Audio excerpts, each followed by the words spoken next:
মালিক আয় আল্লাহ আজকের সালাতুল ঈদুল আযহার নামাজ পড়ে আয় আল্লাহ হাদিস শরীফদেরকে নিয়ে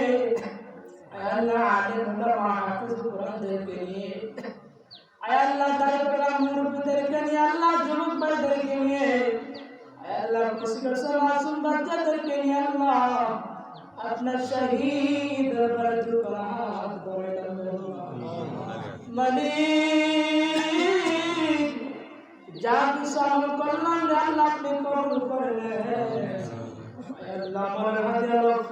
পরিপূর্ণ করাই মুক্কার জ্যোতি